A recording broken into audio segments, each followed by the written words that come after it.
Hello viewers, আসসালামু আলাইকুম।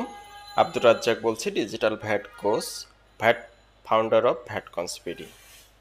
আজকে আমরা 4টা টেকনিক আলোচনা করব, যে 4টা টেকনিক্স জানলে আপনি আপনার ক্যারিয়ারে যে 4টা টেকনিক্সের মাধ্যমে আপনি একটি সুন্দর প্ল্যাটফর্ম পাবেন, যে প্ল্যাটফর্মের মাধ্যমে আপনি একটি হ্যান্ডসাম ইনকাম করতে পারবেন। তো 4টা টেকনিকের মধ্যে প্রথম টেকনিক হচ্ছে নো নো ইয়োরসেলফ। নিজেকে জানতে হবে, পারিপার্শ্বিক অবস্থাকে জানতে হবে, আমার চারপাশে কি কি অপরচুনিটি আছে, আমাকে এই সম্পর্কে ব্যাপক স্টাডি করতে হবে। লাইক আমি আমার এডুকেশনাল কোয়ালিফিকেশন কি আছে, আমার কোন কোন বিষয়গুলোকে ইন্টারেস্ট আছে, তো এই সব কিছু রিসার্চ করা। সাথে সাথে বর্তমান সময়ে কোন কোন অপরচুনিটিগুলো আমাদের পাশে আছে, যে অপরচুনিটিগুলো আমি গ্র্যাব করতে পারি। তো টোটাল বিষয়টা সম্পর্কে একটি স্টাডি স্টাডি করতে হবে। স্টাডি করলাম, তো তার মানে প্রথম টেকনিক হচ্ছে নো। তো এখান থেকে আমি সব কিছু জানার পরে আমি চিন্তা করব সেকেন্ড স্টেপ হচ্ছে এক্সপ্লোর।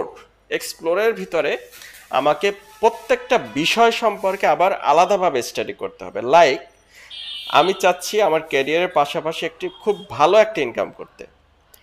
এজন্য আমি যেটা করলাম, প্রথমে কি কি করা যায়, কোন কোন কাজগুলোতে আমি কোপ আপ করতে পারি, কোন কোন কাজগুলো আমি কিছু আমার কাছে নির্দিষ্ট প্ল্যানিং বা অপরচুনিটি আছে যে ওইটা শিখে আমি কিছু করতে পারি। তো এরকম অনেকগুলো অল্টারনেটিভ আমি বের করলাম। যেমন হতে পারে গ্রাফিক্স ডিজাইনার, হতে পারে ডিজিটাল মার্কেটার, হতে পারে ডিজিটাল ভ্যাট ক্যারিয়ার। তো এরকম যতগুলো অপরচুনিটি আছে সবগুলো থেকে স্টাডি করে আমার সাথে ম্যাচিং রেখে আমি একটি অল্টারনেটিভ সিলেক্ট করব। এটা হচ্ছে এক্সপ্লোর। থার্ড স্টেপ হচ্ছে প্ল্যান। তো আমি এখান থেকে তো একটা বাছাই করলাম যে আমি কোন পথে আমি যাব, আমার ক্যারিয়ারটাকে আমি কিভাবে সাজাবো। থার্ড স্টেপে গিয়া আমাকে প্ল্যানিং করতে হবে। আমার প্ল্যানিংটা সাজাবে যে আমি আসলে তাইলে এখন আমি তো নিশ্চিত হলাম যে আমি কোথায় যাব, আমার অবজেক্টিভ কি। নিশ্চিত হওয়ার পরে আমি এখন এই অবজেক্টিভটা ফুলফিল করার জন্য, আমার গোলটাকে পরিপূর্ণ করার জন্য আমাকে এখন কি করতে হবে। তো সে বিষয়ে ইন ডিটেলস একটা প্ল্যানিং সেট করতে হবে। যেমন এখানে হতে পারে আপনি যদি ডিজিটাল ভ্যাট ক্যারিয়ারে ঢুকতে চান, ভ্যাট প্রফেশনাল হতে চান, সেক্ষেত্রে আপনাকে জানতে হবে যে আমি ভ্যাট নিয়ে কাজ করতে চাইলে আমাকে কোন কোন বিষয়গুলো জানতে হবে।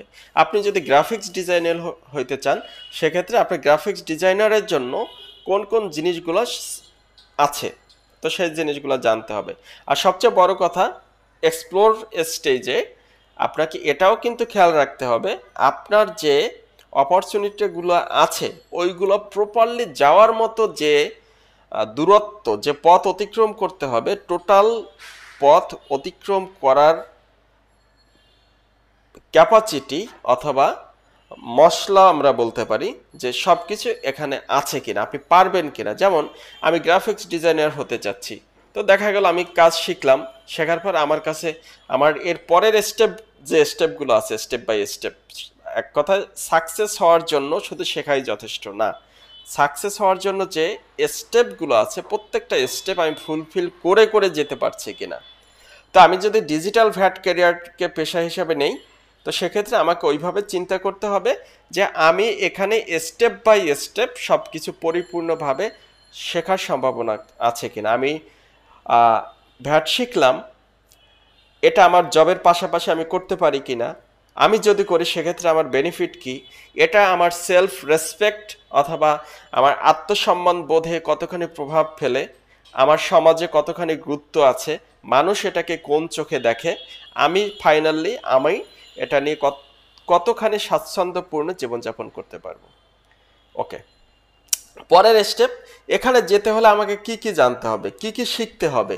তো সেই জিনিসগুলো কোথায় শিখবো, শিখলাম, শেখার পরেই তো শেষ না, আমাকে ক্লায়েন্ট পাইতে হবে। ক্লায়েন্টের কাছে আমি গেলাম, তো ক্লায়েন্টও নিয়ে আসলাম, ক্লায়েন্টকে সাপোর্টটা আমাকে দিতে হবে। তো সাপোর্ট দিতে গেলে কি আমার হয়তোবা যে কোনো সময় কোনো সমস্যা হইতে পারে, তখন আমাকেও আবার সাপোর্ট পাইতে হবে। তো এইভাবে ইন ডিটেলস প্রত্যেকটা বিষয় চিন্তা করে করে আগাতে হবে। তো তাহলে প্ল্যানিংটা হলো, এখন আমি প্ল্যানিং করলাম, তাহলে প্ল্যানিংয়ে আমি কি এখন প্রথমে কোন স্টেপ বাই স্টেপ প্ল্যানিংয়ের পরে আমার প্ল্যানিং শেষ, এর সাথে যুক্ত যা যা কিছু সব কিছু শেষ, এখন আমাকে ইমপ্লিমেন্টেশনে যাইতে হবে, আমার প্ল্যানিংটাকে বাস্তবায়নে যেতে হবে। এই 4টা ধাপ যদি সঠিকভাবে করা যায় সেক্ষেত্রে চমৎকার একটা সফলতা শুধু ডিজিটাল ভ্যাট ক্যারিয়ারই না, আপনি এই ফরম্যাট আপনি যে কোনো জায়গায় অ্যাপ্লাই করতে পারেন, যে কোনো প্রফেশনের ক্ষেত্রে অ্যাপ্লাই করতে পারেন। তো সেখান থেকে আপনি অবশ্যই একটা ভালো বেনিফিট পাবেন।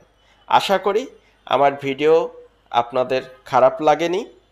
যদি ভালো লেগে থাকে, যদি আপনারা চান আমি ক্যারিয়ার বিষয়ে বিভিন্ন প্ল্যানিং বিষয়ে কিভাবে প্ল্যান করা যায়, আমি আমি তাহলে ওইভাবে আপনাদেরকে পরবর্তীতে আপনাদের ফিডব্যাক অনুসারে ভিডিও আপলোড করার চেষ্টা করব। ধন্যবাদ সবাইকে, ভালো থাকবেন, আল্লাহ হাফেজ।